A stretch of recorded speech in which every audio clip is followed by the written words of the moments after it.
I'd like to introduce our speaker. I'll give you Tony.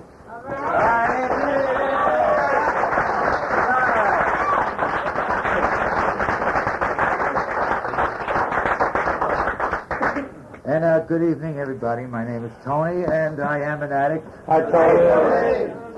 And it's always it's a privilege to come down here to Kensington. I remember when Dino asked me to speak here at the first meeting here in September. And since that time, many meetings have come forth out of this building, and many people have come and were touched by the spirit of recovery. I'm talking about making it a day at a time and not using. And I know I'm talking to a lot of people that were beaten up by their addiction. And I spent a lifetime myself out there researching the high. And I don't know, I know what they're doing nowadays. Drop kick me Jesus through that goalpost of life.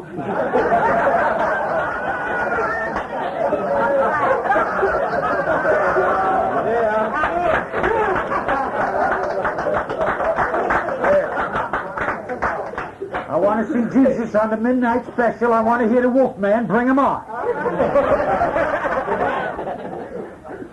And as I said, coming down here brings me real close to where it's at. This is a happening place.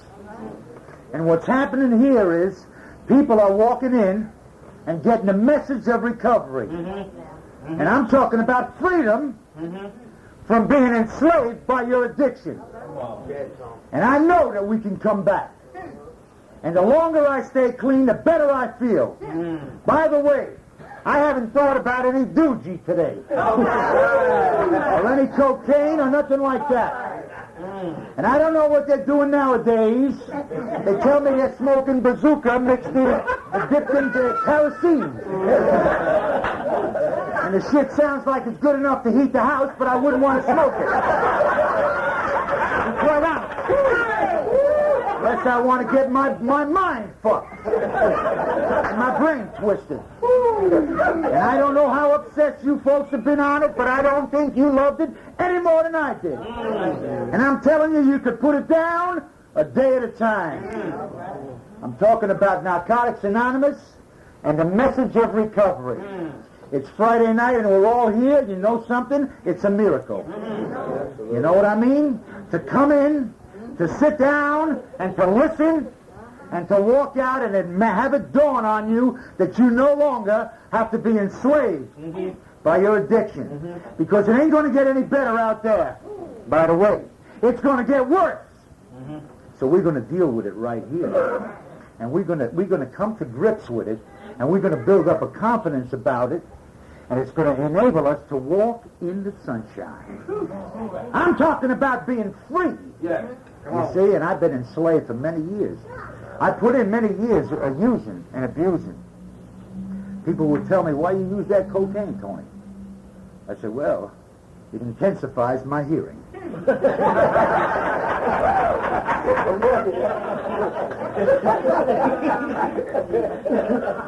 I got so that I could hear you lick a stand. I ain't kidding you. It turned on me. It made me paranoid. It made me crazy. It made me sell my soul. I know about being embarrassed. I know about being degraded because I had that need to escape and not be able to face life. And life could be tough at times. And I have friends of mine, by the way, in New York City that are facing problems that don't have solutions. I went to visit one of these guys the other day, and I walked in the room with a bunch of problems. And I walked out of that room without any problems. You see? And this man was laying up there. He was dying, but he wasn't thinking about using. Because he'd been clean for 5 years. I'm talking about a message. You see? I'm talking about we don't have to be chumped off another minute by our addiction. I mean that. You see? I haven't had a bad day since I cleaned up. And all kind of shit has happened to me in my life. Some guy asked me the other day, is it easier to use or is it easier to deal with life on life's terms? That was a loaded question. It is much easier to deal with life on life's terms than to use drugs. And I spent a lifetime out there using and abusing. And I come here to Kensington. I walk in this room, and I tell you something. I feel at home. I know you know where I'm at. And I don't know everybody in the room, but I know why you're here. And I know the life that you led, and I know what brought you here. And I know that as long as you keep dealing with it and not picking up a day at a time, it'll get better for you. I'm not kidding you. You know that religion and medicine and psychiatry weren't the answer. In desperation, we sought help through one another. Before I came into Narcotics Anonymous and found a way to live my life without using drugs, I had no frame of reference. If you told me about being in love, I couldn't rap with you because I really had no conception about being able to love another human being. You see, I had no frame of reference about anything. Okay, and I walked into Narcotics Anonymous, and my life changed. It made me. I began to realize that it also could happen for me because I was always, dope fiend traits, defeatist attitudes. We're never going to make it. Okay? Procrastination. Selling ourselves a bill of goods and telling ourselves that it ain't never going to happen for us and there is no hope. I'm talking about there is plenty of hope tonight, and and every one of us here can be a winner. That's the beauty of this. No one has to go out there unless they want to. And really, if you want to get high, Jesus could walk right in here and tell you about the steps, and you're going to go out there and you're going to use anyway. But if you really want to be willing and open-minded and tell yourself no matter what happens you don't have to use, you're going to make it. And I'm going to tell you something about making it. I don't know what your conception of success is, but I'll tell you what mine is. Every day I don't use as a successful day. To be able to come down here and talk to you folks about it and know that you know what I'm talking about, okay, is a successful day, and I did something significant in my life. Okay? And all my life I was on the outside looking in, always telling myself, if I could only stop using drugs. If I could only stop. I came into Narcotics Anonymous, and this man asked me, and the man looked like he was beaten up by his addiction, but he was happy. You see? And he said, what do you want? I said, I want one day.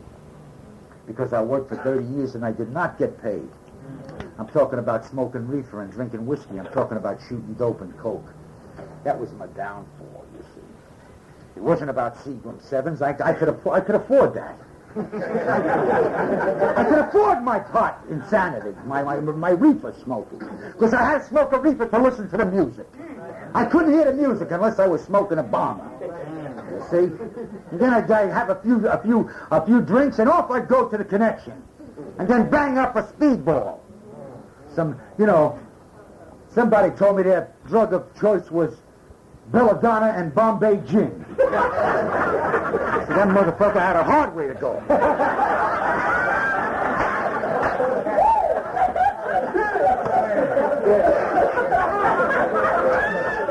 And it doesn't matter what your drug of choice was. A lot of us try to separate it. They say, well, listen, I'm not like the rest of them.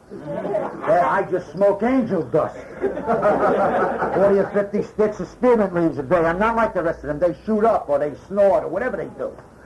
Even if you're out there sniffing motorcycle seats, I don't give a fuck. That's your brand of insanity is. The only thing that's important is that you are here tonight. Yeah. And you are willing and open-minded and be teachable enough to listen to the message of recovery. Each and every one of us has our own message. And to talk to us. And one addict helping another is without parallel. And to come down here, I will come down here at midnight.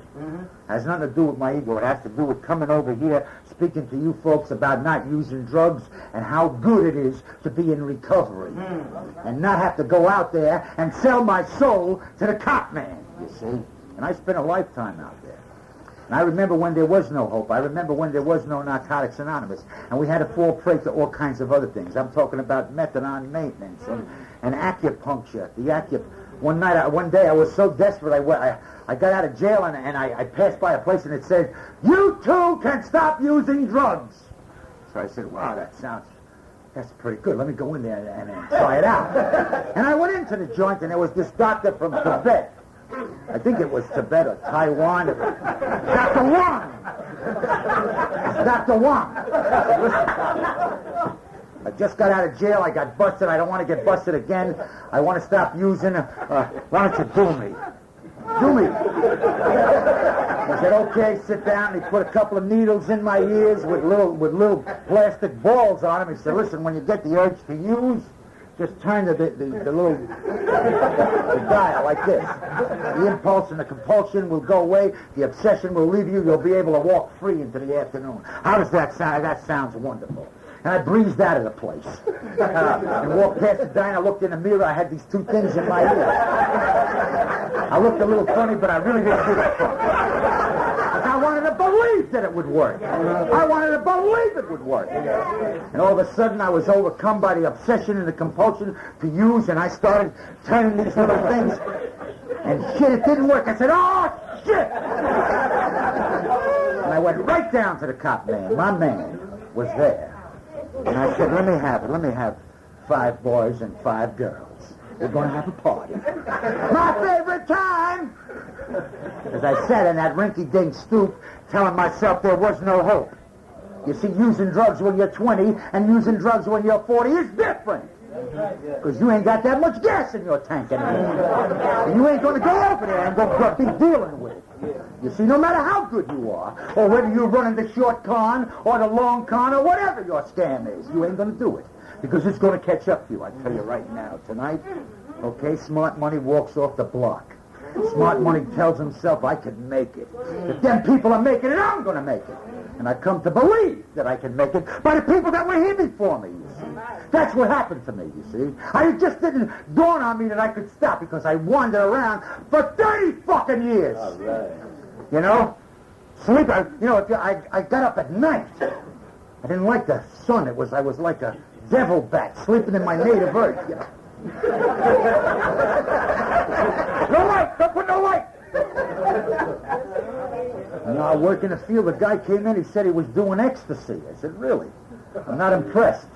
So he was out there. He did some ecstasy. He was out there. He went to hitch a ride. He was over there on the highway for 4 days.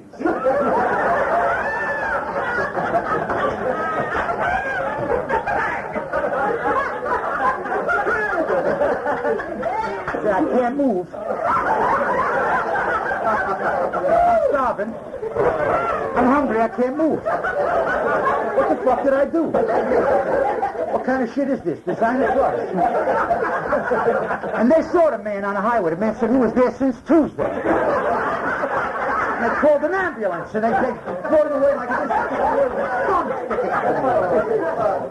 So there ain't no glamour what's going on out. Whether you chasing a dragon, or you fly, doing some kite flying, or you doing a magic carpet, or whatever they're doing out there, it don't matter. You see, the only thing that matters is that the best kept secret in Philadelphia, in New York, in Chicago, in L.A. is that you don't have to use it. And you don't have to be jumped off by your disease of addiction. Another minute. You don't have to spend another nickel on it. I'm talking about winning. I'm talking about winning big. And I've been a cold-blooded loser for a long time. And I could tell you the story of the loser. If you came up to me in the street, I would tell you that I lost everything. That I lost my wife, and I lost my daughter, and I lost my car, and I forgot where I lived. Must have been the Valiums. I only took 15 of them that day. Somehow I forgot where my keys were. And I was calm, but forgetful.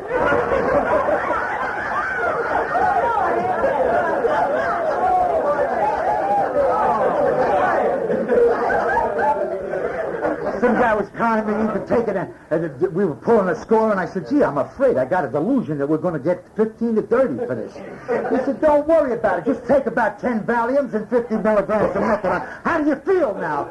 I said, I feel calm, but I'm still scared shit. See? The whole line, and I can run the whole game to you about using, and I know you know the story, but I want to talk about how I feel. I want to talk about how every day is to me. I want to talk about getting up and not thinking about dope and coke. I want to talk about getting up and listening to the music without having to smoke a reefer. You see, and I hear it loud and clear. You see, I was always afraid. I had no frame of reference to go by, so I would be alone. You know, using drugs, another thing about it is you're lonely. You become lonely. Nobody wants to hear your story anymore because it becomes stale. So there I was on a lam hiding upstate with my nephew, and I breezed into one of these places where singles dance. dance, and I was so lonely. I had this jive herringbone jacket on with all the threads coming off it. I was desperate, but you couldn't tell. Because I wouldn't let on. I wanted to touch. I wanted to reach out and touch somebody, see? Because I was so alone because my addiction had me isolated. There was no hope. So the man got up on the stage and he said, now the ladies will ask the men to dance. I said, nobody going to ask my raggedy ass to dance, that's for sure. So I might as well just station myself by the wall. And sure enough, a gal came over and said, hey, would you care to dance? I said, sure, Pop Saint. Sure, I want to dance. And I wanted to make love, and I wanted to feel, and I wanted to be alone. And I made a date with her for the following weekend. And I went home to another weekend of loneliness, and I came back down. And the day I had the date, I got pressed. I put on that jive herringbone jacket. The button was falling off. I didn't give a fuck. And I shot up 2 speedballs in the house and smoked about 4 reefers and had about six beef-eating gins or whole tall glasses full. I felt my gums. I was stoned. And before I left the pad, my nephew came up to me, who was my crime partner, by the way, the kid. And he said, here, Tony, Uncle Tony, take a couple of these mescaline tabs. They'll make you feel good. Put them under your teeth. Don't let them get on your teeth. They'll rot your gums out. They'll rot your enamel and your teeth out. So I put them under my tongue, and I breezed over there and rang that bell. And by the time I rang that bell, I was going up and down. And the lights were intensified. And I had a table for 2 with Lucky Lils with a harbor view, and we breezed in, and they were playing Mozart, but it sounded like Smokey Robinson.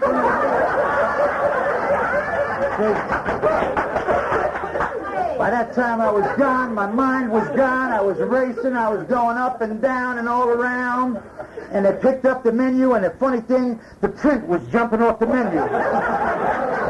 And I couldn't read a fucking thing. I said, oh shit, what is going to happen? Then things started moving on the table. And then they brought the soup, and I almost drowned in the fucking minestrone soup. And the woman said to me, listen, now you're stoned out of your mind. I'm getting out of here. And she left, and I said, of course you're going to leave. I'm used to the rejection. That was a feeling I was used to. Being rejected, being alone, having nobody to want to have nothing to do with me. You see? I even went home one time, and I told my moms, I said, listen, moms, don't come in. She said, don't come in. I said, well, throw a sawbuck out the window, will you? And she wrapped it up in a couple of nickels and threw it out the window and said, get yourself some help. And I walked away feeling terrible, as usual. I'm talking about the feelings I had when I was using. You see? And there was no such thing, and there was no frame of reference, and there was nothing to reflect back on. I've been clean 10 years, and I got to tell you something. I'm having a grand time, and there ain't so much happening in my life. I'm having a grand time, and just being clean. You know, I went up to a detox, and they said, what are you trying to do, sell these people a program? I said, yeah, they were beaten up by their addiction. Open heart surgery, and all kind of tragic stories. And I told them, I gave them all a meeting list, and I told them, you can clean up. Where do you live? Come to this place. Meet the people. Make friends. Embrace one another. I'm talking about not slinging shit at one another. I'm talking about mutual respect for one another. No one has the right to flag anybody off. We don't have that right for any personal immediate gratification or anything like that. Okay? I'm talking about we come here for a reason. We didn't come here to become brain surgeons. We came here to learn how to live to our lives without using drugs, and I'm here to attest to the fact that it can be done, and it's worthwhile every minute you put in. I'm talking about putting money in the bank of recovery, so when shit happens in your life, you can make a withdrawal. And you can stand for it. And if we don't stand for something, we're going to fall for anything. And all our lives we've been chumped off by things like, well, I was a victim of my environment. There I was in the sacristy of a church in the Bronx smoking a reefer, okay? And I wonder why they kicked me out of the glee club. That's probably why I use drugs. That's what I told myself. It doesn't matter what happened in the past, by the way, gang. It doesn't matter how you felt about... You know what? I don't know what I was mad about last Friday night. I can't remember anymore. But I'm sure I was mad at something. Pissed off. And I'm sure I exaggerated all out of proportion. I'm talking about deceiving yourself. I'm talking about being in self-deception. And start poisoning your mind about what's going on, because that's the disease working overtime. The disease is working overtime, telling you it's going to be, this is not going to be all right. It's not going to work for you. You're too old. You're losing your hair. Some people are into recovery. Other people are into hair growth. I told Tony that.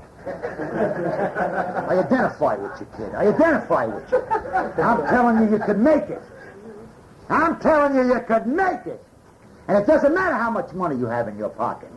You see, the only thing that matters is how you feel about yourself. Okay? And you know what? In 10 years, nothing changed around me. As a matter of fact, it got worse. But the way I feel about it got different. It changed. It got different. How does a guy like me affect a change? Okay? If I can do it, everybody in this room can do it. And why do I get so enthusiastic about that? Because I put in a lifetime, and I know you're suffering. And I know how it feels to be out there with your hand out, saying, look, I got to do it one more time, or give me a corner of the bag, or one more blast. One more mega blast. You see, so I could go out of my mind and start wondering if the CIA or the Department of Motor Vehicles is after me. They got my name. I'm sure they took my name. I'm sure they're looking for me. You paranoid? No. What makes you think that? I just think everybody's talking about me all the time. Maybe you better go to Paranoids Anonymous. I would, if I could get a fucking meeting. They're too paranoid. They ain't got no meeting.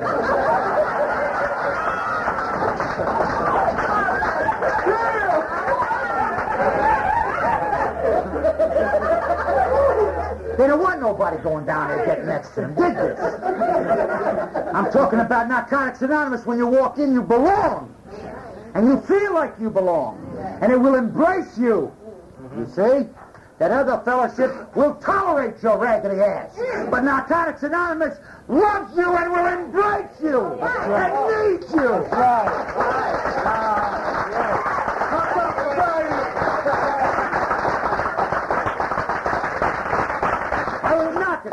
I ain't knocking it, don't get me wrong, but I know where I belong. You see, I know where I got the message of recovery. I know where my life turned around when I walked in with no hope right away. No hope. I know how it feels to be down for so long that you don't know what up is. You have no conception of making it. You have no frame of reference. Then all of a sudden you begin to live clean. And you know what happens to you? You begin to experience things in life and you begin to feel good about yourself just by virtue of the fact that you stopped using. I'm talking about winning big. The best kept secret, I tell them all the time, in New York City, is you don't have to use. Because they ain't going to stop the shit from coming in. On the contrary, more shit's going to come in by the truckload. But you want to know something? We can walk away. You know, I was standing on the corner, two of my old friends from the past. One of them looked like he was embalmed. The other guy looked like he was on ice for 6 months. One guy looked like if you took him to a Halloween party, somebody would try to rip off his face. He was that ugly. And they came up to me and they says, look, we got a couple of ounces of cocaine. I said, really? I stepped right off the curb and walked across the street and said, there I go. By the grace of God, that will be me. That's right. I was never able to do that, you see. I learned that in Narcotics Anonymous. I learned how to live my life without using drugs. And I spent many years out there. You see, when I picked it up, I didn't know I was going on a trip without a ticket. All aboard to Palookaville! Tickets for Palookaville! All right, give me one. I'll have one. I want to go. I don't know. All right, buffoon, step up. You're going. See what it says here? Well, aboard the recovery train. I'm talking about the Freedom Express, gang. And it don't matter where we are. You know, I was up in Harlem the other day, and there was a Narcotics Anonymous meeting in the back, and there was all kind of dope peddlers and cocaine pushers in the front, and telling you want some dope and you want some coke. We waded our way through and went in the back, and there was 100 people there clean. And what they were talking about? Gratitude! They were talking about being grateful to walk the streets. It didn't matter how much money they had in their pocket. I'm talking about I walked out of there feeling good. I feel good, by the way, most of the time because I'm not using. I felt depressed. There's no stress. The only stress has to do with living life on life's terms. That could be stressful at times, but not half as much as getting up $300 and $400 a day or $200 a day and going out there and selling your souls. Whatever you have to do, you see, and falling prey to them people out there. We don't have to do that. We can walk away. I'm talking about walking off the block. Walking off the block wins the game. Let me tell you this. And the game could be won a day at a time. You see? And you know, your life gets interesting when you stop using. All of a sudden, things happen to you. All of a sudden, you begin to develop to be the person you always wanted to be. You can, and begin to come into your own. And begin, you know what? I work in the field, and I work with a bunch of people that come right off the streets of New York City, the worst. You're talking about bazooka smokers and kite flyers and fire extinguisher drinkers and motorcycle seat sniffers and whatever the fuck they're doing out there. And they got their own vernacular. They talk about mega blasting and jet rocking and slam dunking and hula hooping and all that shit. I tell you, half the time I don't know what the fuck they're talking about. To me, a simple speedball was enough. Okay, but I know the obsession was the same. And they try to differentiate it. They say, no, I'm a crack smoker. The obsession was... Bullshit, I tell you. The obsession... So I tell them, if you take the obsession and the compulsion away from you, you will be decent people, giving, sharing, caring people. Dig this. They never heard the message of recovery. It's amazing. They never heard about they could stop using drugs. They never heard about they could live a clean day. Hey, let me tell you something. A clean day is a score. And all my life I've been trying to reach for the brass ring, and you know, we'd be sitting in a dingy basement in the House of Horrors in the Bronx, telling ourselves we were in a basement with a candle. We propped the refrigerator up against the door, and we were telling ourselves, man, when we stop using, we're going to Rio de Janeiro. I have to say it tonight. Some of us may not be going to Rio de Janeiro. But I'll tell you something. That's all right. We never got out of the Bronx. And it was such a sick scenario. We used to be on a rooftop watching Rikers Island. And then we'd be in Rikers Island watching the rooftop. And then we'd be on a rooftop watching Rikers Island.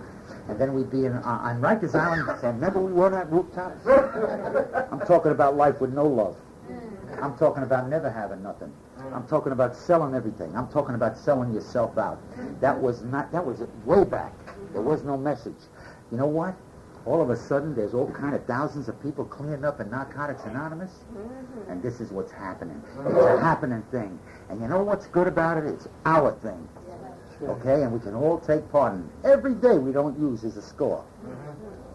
I tell you, I didn't get up today and think about any dope and any coke. I'm not kidding you. And I was obsessed with that shit. You take the obsession and the compulsion away, and you got it made. You give yourself that much of a break. And I know everybody here has been beaten up by their disease. And I'm telling you, it works. And I'm telling you, the longer you stay with it, the better you feel, no matter what happens. You could lose old ladies. All kind of things could happen to you. You see? But we're the kind of people, we could walk around, we could turn the corner and fall in love. No shit. That's right. We could walk around, walk in the park, and be, oh, God, I'm in love again. Cuckoo, cuckoo. Goodbye. Off we go into the wild blue. Dig it? You know, I'll tell you something. I said, when I stop using it, you know, all I got to, if I could only stop using it, dreaming, grandiose fantasies, if I can only stop using. I thought they'd give me a ticker tape parade down at Fifth Avenue when I stopped. My uncle said, you look better. Keep coming around. You didn't ask me for any money. Whatever you're doing, keep going. Nobody gave me any big thing. Dig this, but it happened for me. And it started happening an inside job. And it started happening with being consistent at it. And it started happening about feeling good. Okay? Because we felt so bad for so long. And I'm talking about every day that comes by, you feeling good. You feeling good by virtue of one fact, that you're not using, that you ain't out there, that you're not a statistic. Because nowadays the game is much worse than it used to be. You know what I mean? It isn't about, you know, when I was out there, I remember when I was a kid out there, I told my friend, John, why do they steal hubcaps for this stuff? In 6 months, we knew exactly why they stole for this stuff. We were stealing everything in the neighborhood. But there was no security, you see? He was good at epileptic fits. So he'd go in the place and have an epileptic fit. Right in the place, you see. And they'd all run to him. Oh, he's sick. And then I would breeze in the back and take anything I wanted. Whoop-de-doo!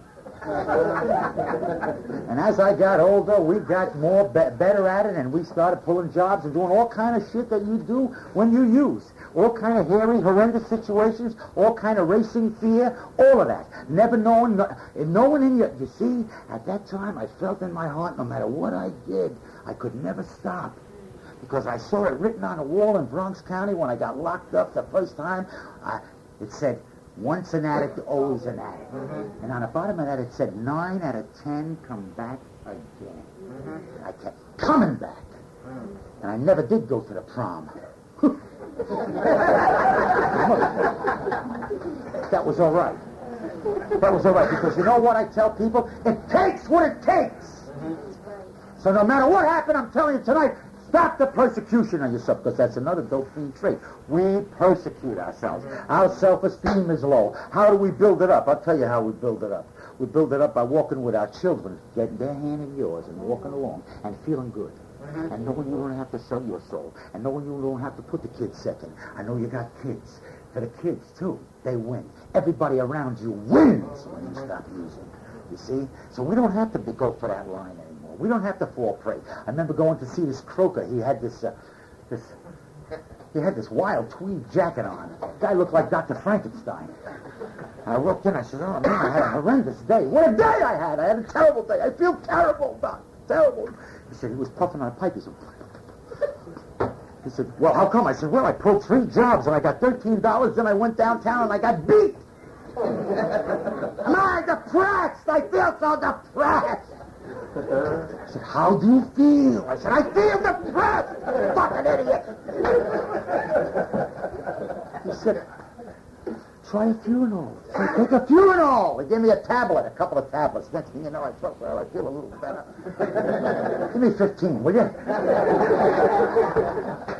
He said, by the way, you're crazy. I said, I'm crazy? You telling me I'm crazy? You got the audacity to tell me that I'm crazy? He said, oh, yeah? Where's your shoes? I looked down, I didn't have no shoes. My shoes were in the glove compartment of somebody else's car. Because I fell out a window and fractured my heel. I couldn't put my shoe on anymore. So I was limping away. I know the feeling.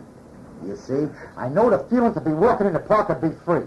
I know the feeling to be able to be in love. I know the feeling to be able to feel good about yourself. I know about a little bit about self-respect. I know about friendship. I know about fellowship. I know a little bit about Narcotics Anonymous. I'm talking about the spirit of recovery right here in this room in Kensington, supposed to be the worst place. How come there's so many people here that are clean? And I'm telling you, it's a miracle and it defies logic. Miracles defy logic, and right here tonight, we are a miracle. Because we ain't out there selling our soul. How come? Because of the 12 steps? Because we admitted we were powerless over our addiction. I gotta assume everybody in this room no longer is in denial about using. You know, after 25 years of using drugs, I said to my friend, my crime partner, and unfortunate, they never got the message of recovery, by the way, I said, tell me something. Do you think we got a problem with drugs? He says, maybe. Man, we've been at it for 25 fucking years. We've become old-timers. I was always afraid of being an old-timer. You know what? I never was afraid of being an old-timer in recovery. Because the old-timer, you know, I remember the people that were there before me that have took the time out to tell me, listen, we know you're beat up. We know your mind is twisted. We know you're tortured. We know you're beaten by the disease of your addiction, but I'll tell you something. I'm going to drive you home and I'm going to pick you up 8 o'clock in the morning. That's Narcotics Anonymous. Narcotics Anonymous is when you meet somebody else and this man tells you or this gal tells you how bad it was, and all of a sudden you know where the clean people stay. I'm talking about the edge. And all of a sudden we become big-time winners. Because being clean, people would seek you out and ask you, tell me something, how you doing it? And you know where to take them. I remember I was downtown on Canal Street, and this dude came up to me and said, want to buy one of these chains? It was a bogus chain. It was made of brass, but it looked like gold. And I said to him, how many of these chains you got to use, you got to sell to stay high today? He said, don't ask. You know what turned my head about what this guy told me? He said, you know what I'd like to do? I'd like to stay home with my wife and daughter, but I can't do it. I said, get in the car. I took him to a place in Manhattan called 8th Street, a place similar to this. That's why I love this place. The man got on the Freedom Express. Gentlemen, he took a ride on the Freedom Express! I know where he is tonight. Dig this. I know where he is tonight. He's home watching television with his wife and daughter. Yes. He's been clean 6 years. You tell me if that's not a miracle the man been arrested 60 times. You tell me if Narcotics Anonymous don't work.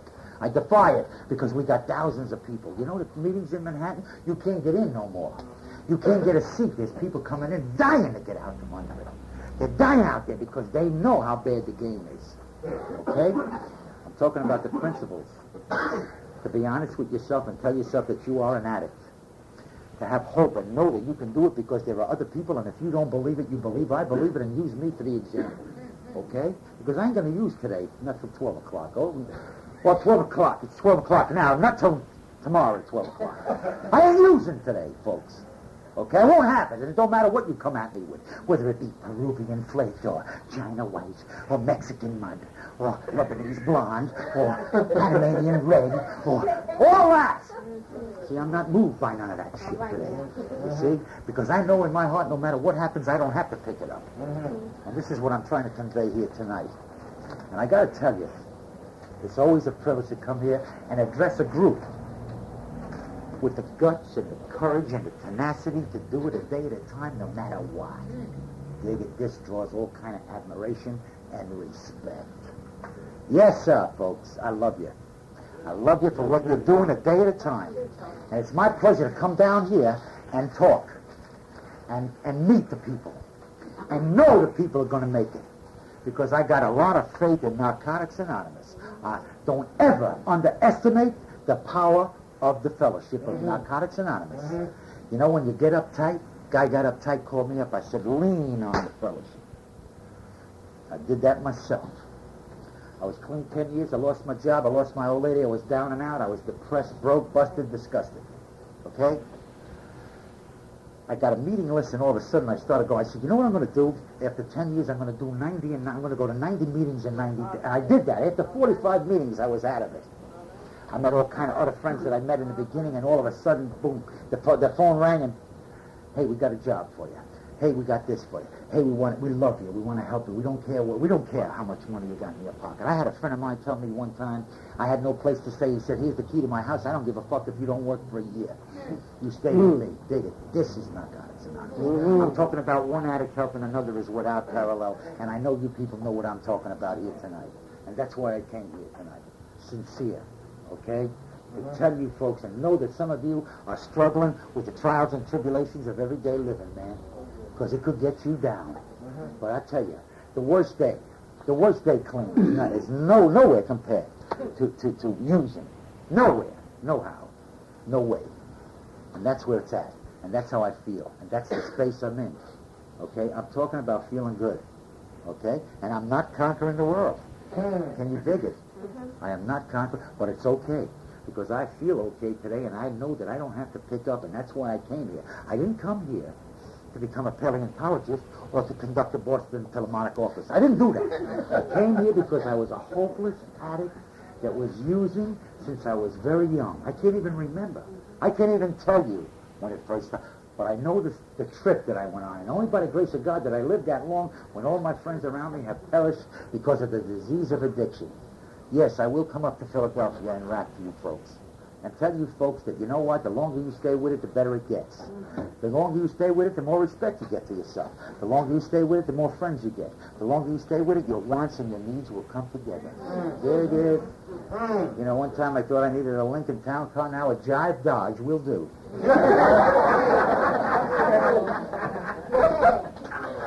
I can drive down a country road in the summertime and listen to the music and be grateful.